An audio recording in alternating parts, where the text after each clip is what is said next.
You call this help? Rachel said, setting her wine glass down without even looking at the statement on the table. Margaret, paying our debts behind our backs is exactly why Daniel and I can't live our own lives. The words hung in the air like something cold and final, and for a moment no one moved. Margaret Collins had imagined that evening very differently. She had imagined relief. Gratitude, maybe. A quiet kind of peace settling over the dinner table after weeks of tension. Instead, she sat there at 68 years old, staring at the neatly folded bank documents in front of her, realizing that what she thought was rescue had just been labeled interference.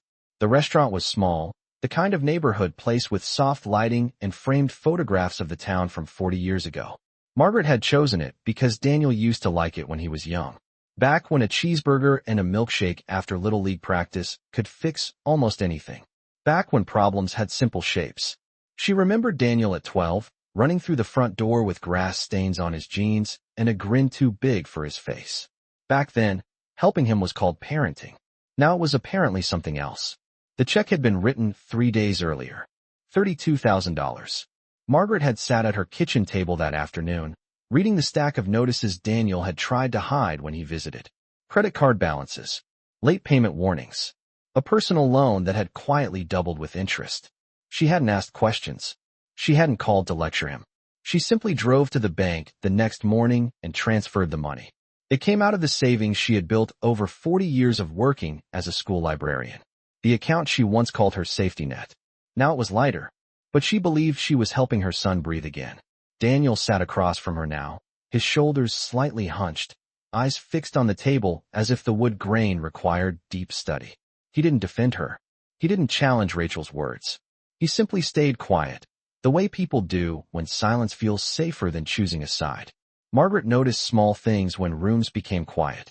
The hum of the refrigerator behind the bar. The faint clink of dishes in the kitchen. The way Rachel's fingernails tapped against her wine glass, impatient and sharp. Rachel was 36, polished and confident, the kind of woman who spoke quickly and rarely doubted herself. Margaret had spent years trying to convince herself that Rachel's sharpness was just independence, that her distance was simply modern boundaries. Families changed, she reminded herself often. People did things differently now. Still, something about that sentence lingered in Margaret's mind. Interfering. Not helping. Not supporting. Interfering. She folded her hands calmly on the table. I thought it might take some pressure off, she said gently. Rachel gave a small laugh that didn't quite reach her eyes. Pressure is part of being an adult. The waiter passed by with a tray of plates, pausing just long enough to ask if everything was all right. Rachel smiled brightly and said yes before anyone else could speak. Margaret noticed that too. How easily appearances were restored once outsiders were watching. She reached for her glass of water and took a slow sip. The ice had already started to melt. Daniel finally spoke, but his voice was quiet. Mom, you didn't have to do that. Margaret nodded once. She had heard that phrase before. Usually after the help had already been accepted. Usually when gratitude had nowhere else to go. Outside the restaurant window, the evening traffic rolled slowly down Maple Avenue. Headlights glided past like distant thoughts. Margaret realized something as she sat there listening to Rachel explain independence and boundaries as if she were giving a lecture. The debts might have been Daniel's problem, but the story behind them, that was something Margaret hadn't looked at closely yet. And suddenly, she had the strange feeling that the check she wrote had paid off more than numbers on a statement. It had opened a door she hadn't realized was there. Margaret drove home that night with both hands resting lightly on the steering wheel, the road ahead lit by long rows of streetlights that stretched across Maple Avenue like a quiet timeline of years she had already lived. The radio played softly, some familiar song from decades earlier, but she did not really hear it. What she heard instead was Rachel's voice repeating in her memory, calm and confident, explaining that help had become interference. The word felt strange every time it returned. Margaret had spent most of her life doing the same simple thing. When someone in her family needed something, she stepped forward. That was how she was raised in Ohio in a small brick house where her own mother believed that families survived by leaning toward each other, not away. When Daniel was young, that rule had never been questioned. If he needed a ride, Margaret drove. If he needed money for textbooks in college, Margaret mailed the check. If he called late at night because something had gone wrong, Margaret listened until his voice sounded steady again. None of those things had ever been called interference before. The tires of her sedan hummed steadily against the asphalt as she turned into her quiet neighborhood. The houses here were older, built in the 1970s, each with wide front lawns and maple trees that had grown tall enough to shade the sidewalks. Margaret had lived in the same house for 34 years. She parked in the driveway and sat for a moment before turning off the engine. The porch light automatically flicked on, just as it always did at dusk. Daniel had installed that sensor for her years ago, back when he still liked to fix things around the house during weekend visits. Margaret stepped inside and set her purse on the small wooden table by the door. The house smelled faintly of lemon cleaner and old books. It was the smell of quiet routines. She walked into the kitchen and opened the refrigerator. The leftover soup she had made the night before sat neatly in a glass container. She closed the door again without taking it out. Instead, she walked to the dining table and pulled out the envelope she had carried home from the restaurant. The bank statements were still there, arranged in perfect order the way she always kept her paperwork. Margaret lowered herself slowly into the chair and began reading them again, not because she needed to understand the numbers, but because she wanted to see what she had missed. At first, the pages looked ordinary. Credit card balances, a personal loan, payment schedules. But when Margaret studied the dates more carefully, something felt slightly off. Several purchases had appeared in clusters, all within the same weeks. Expensive department stores, online boutiques she recognized only because her former librarian colleagues sometimes mentioned them. There were airline tickets too, purchased months before the first late payment notice had even been sent. Margaret rested her finger quietly beside one of the totals. She did not frown. She did not sigh.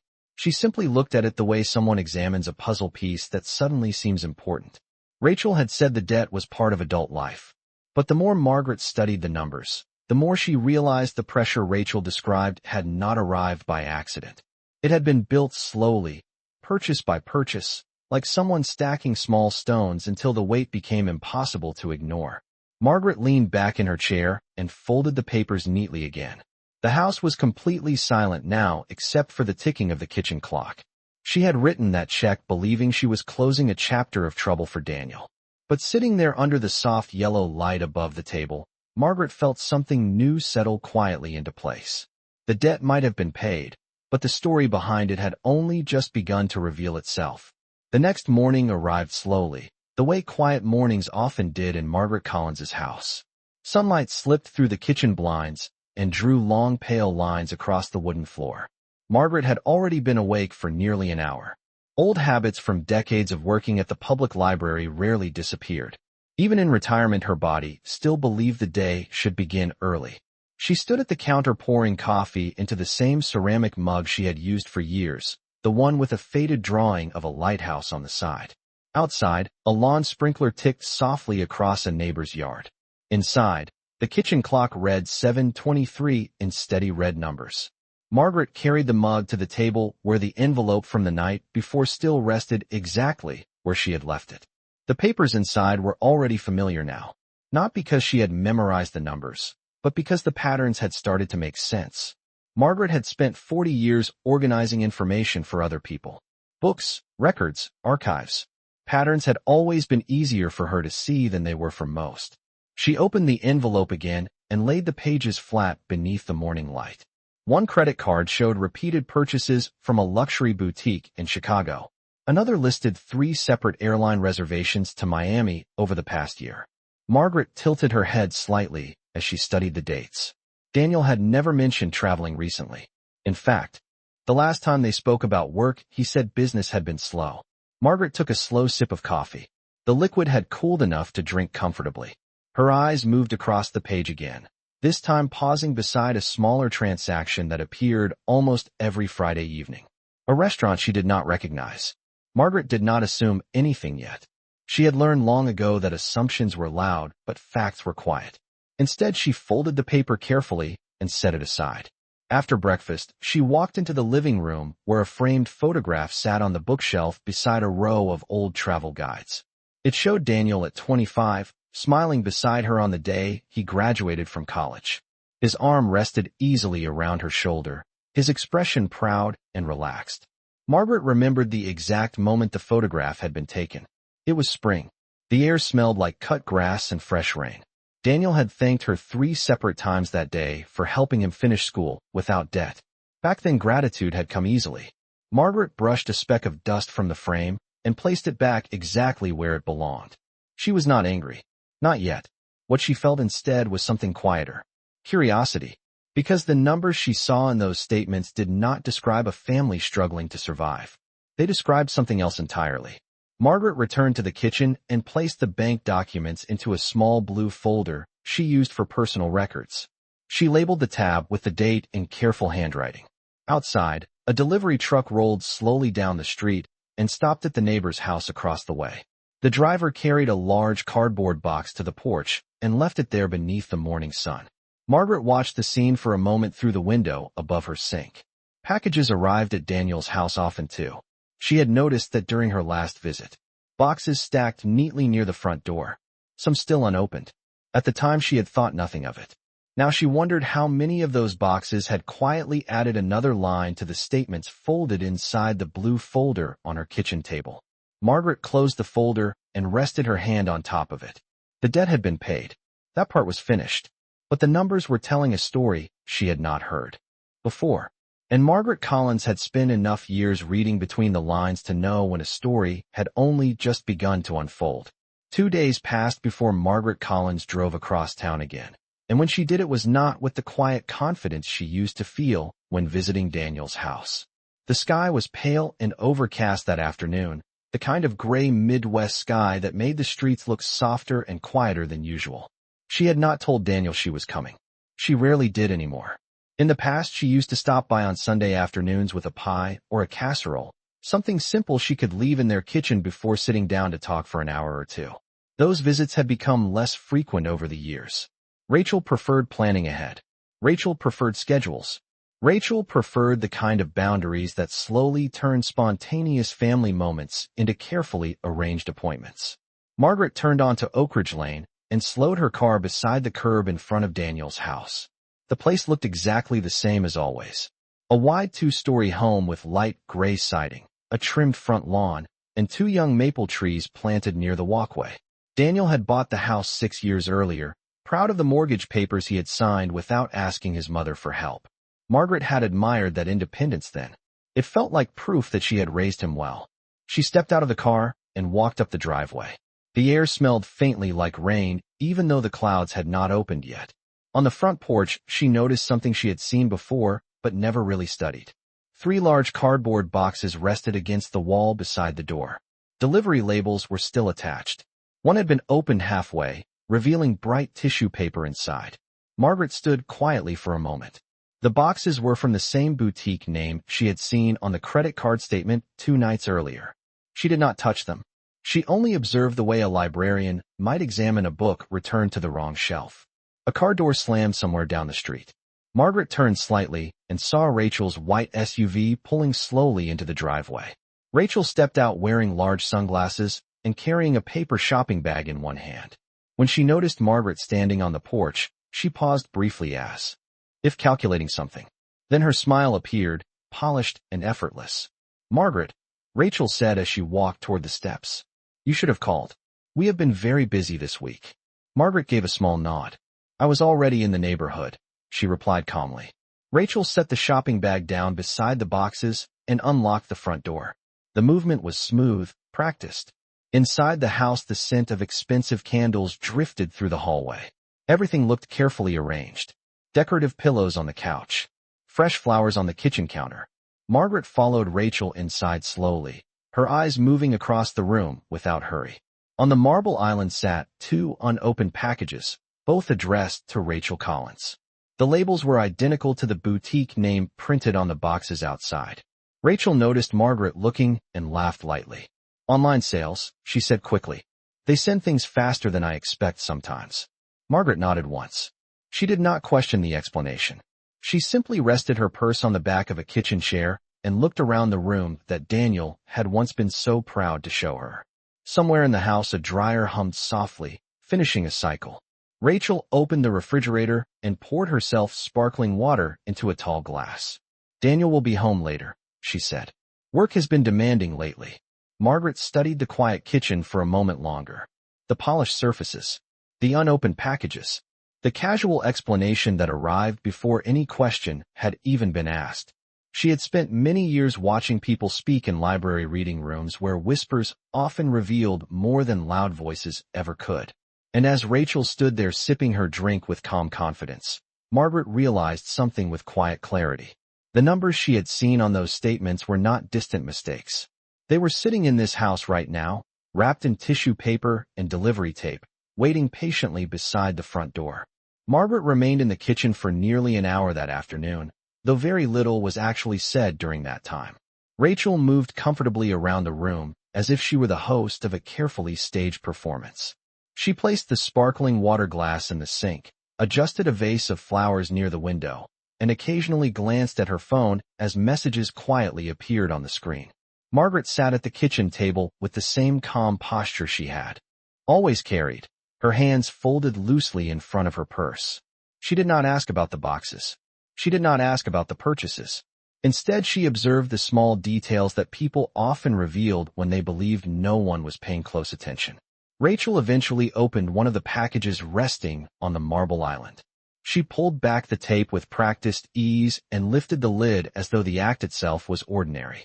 Inside was a neatly folded jacket wrapped in pale tissue paper. The fabric looked expensive even from across the room. Rachel held it up briefly and smiled to herself before draping it across the back of a chair.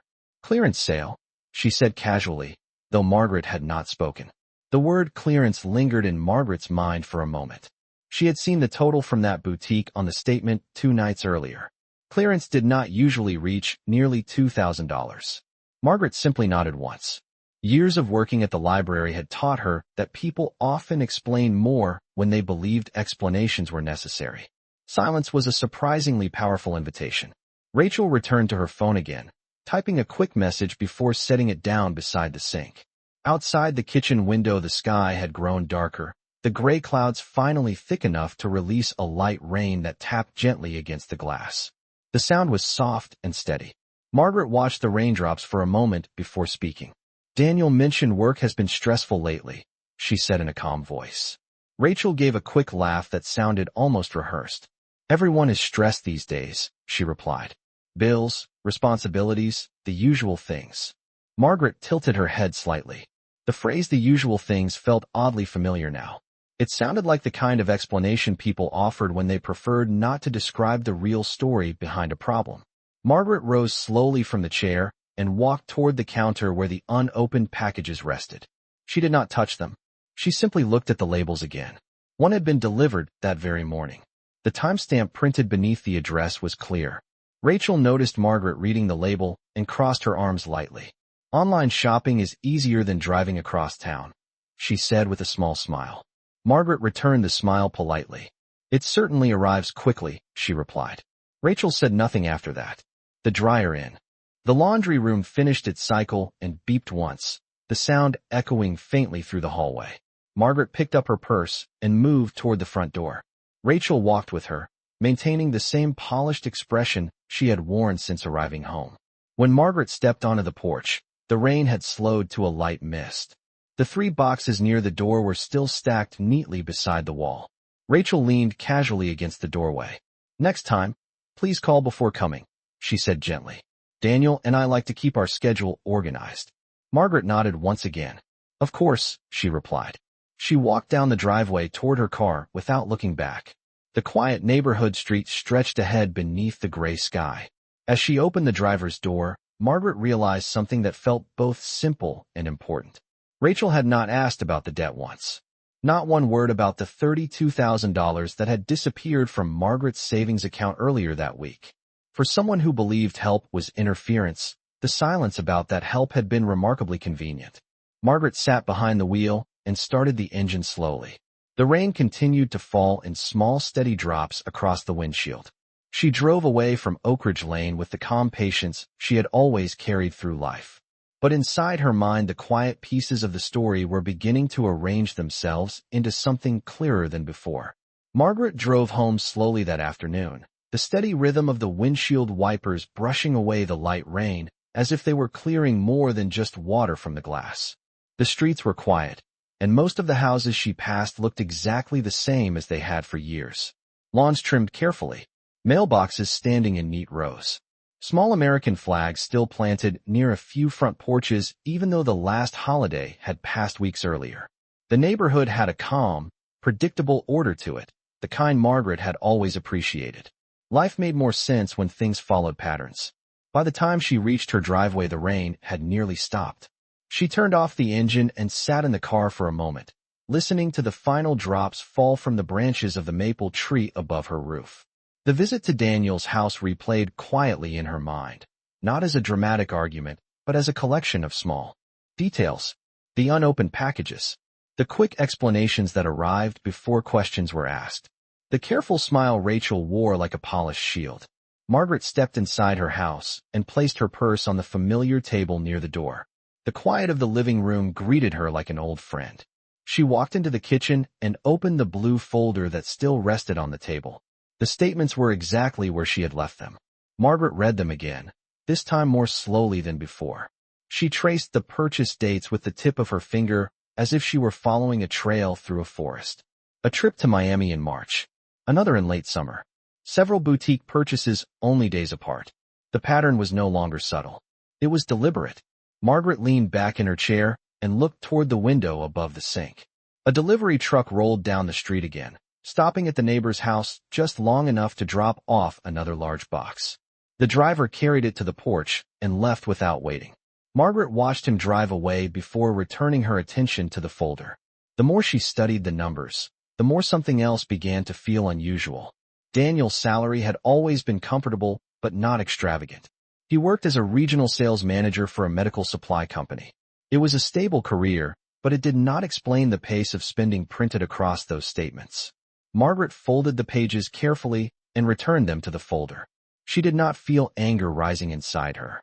What she felt instead was the same quiet concentration she used when solving a difficult reference question back at the library. When people came to her desk searching for answers, the key was never guessing. The key was gathering information patiently until the picture revealed itself. She stood up and walked toward the bookshelf in the living room where an old address book still sat beside the telephone. Margaret opened it slowly, turning the thin pages until she reached a familiar name written in neat handwriting. Laura Mitchell. Laura had been Daniel's neighbor for nearly 5 years before moving to another part of town.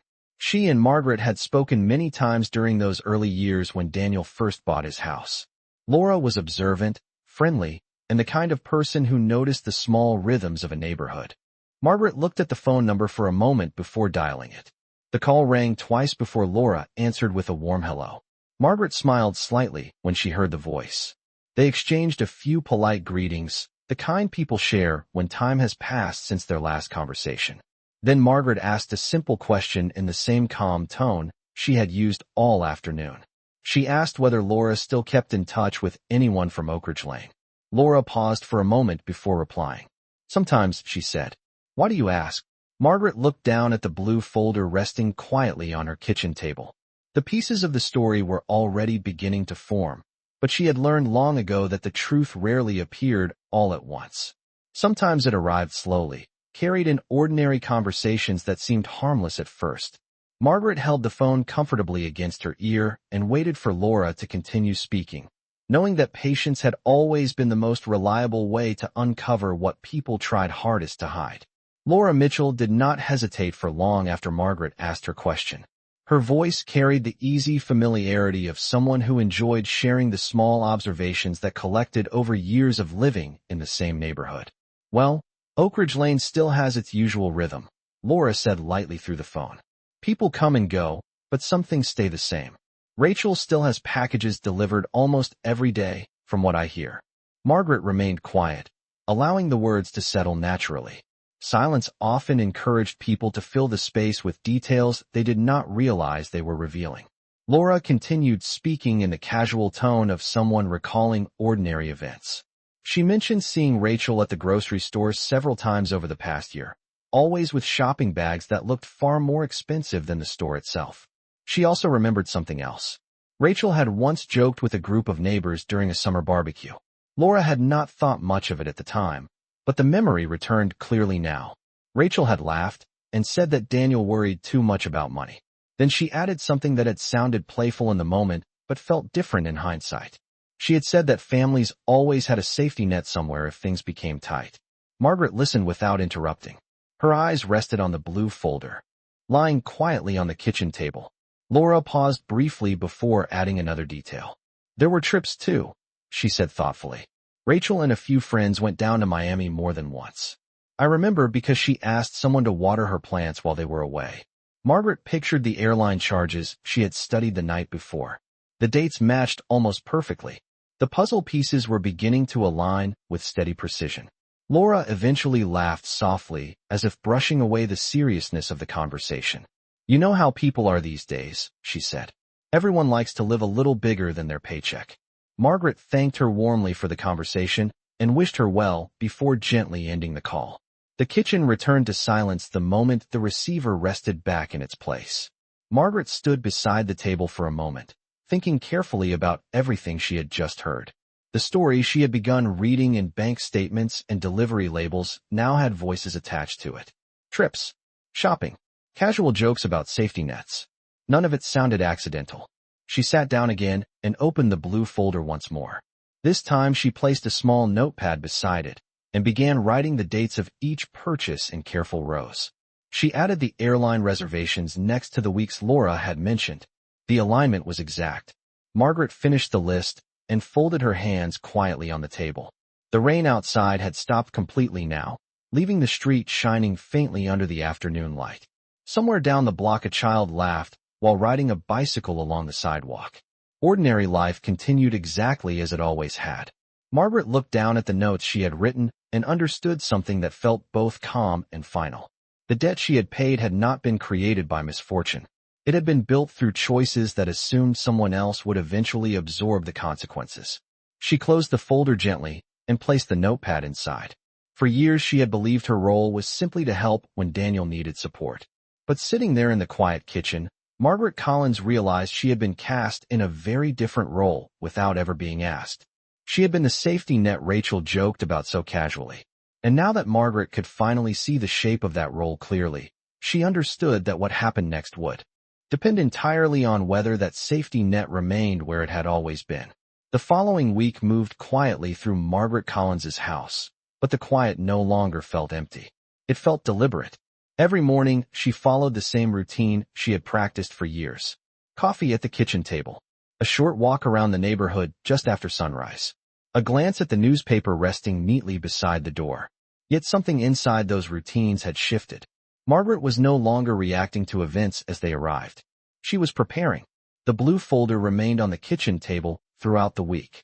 Each day Margaret added another small note beside the dates she had already written. She did not rush the process. She simply organized what she knew. Airline tickets matched the weeks Laura had mentioned. Boutique purchases matched the delivery boxes Margaret had seen stacked beside Daniel's front door. It was no longer a question of whether the spending had created the debt. The pattern had become too clear to ignore. Late Thursday afternoon, the telephone rang while Margaret was rinsing a teacup in the sink. She dried her hands calmly before answering. Daniel's voice sounded tired on the other end of the line. "Mom, do you have a minute to talk?" Margaret carried the phone to the table and sat down. "Of course," she said. There was a pause before Daniel continued speaking. "The credit cards are acting strange again," he explained. "One of them declined today, and the bank said the balance is already climbing back up." Margaret listened quietly. She had expected this moment to arrive sooner or later. Debt had a way of returning quickly when the habits that created it never changed. Daniel sighed softly into the phone. "Rachel thinks there must be some mistake with the bank." Margaret glanced at the blue folder resting beside her elbow. "Banks are usually very precise about numbers," she replied gently. Daniel was quiet for a moment before speaking again. "I know you already helped us last week," he said slowly. "But things are still a little tight right now." Margaret heard the unspoken request inside his words. For years, she had recognized that tone instantly. It was the sound of Daniel reaching for the safety net that had always been there. Outside the kitchen window, the late afternoon sun cast long shadows across the backyard grass. Margaret folded her hands calmly on the table. "Daniel," she said carefully, "how much do you know about the spending on those cards?" Another pause followed. "What do you mean?" he asked. Margaret did not answer immediately. Instead, she opened the blue folder and turned it slowly so the list of dates faced her again. I mean the travel, the shopping, the purchases from Chicago and Miami. She explained in the same steady tone she had used all week.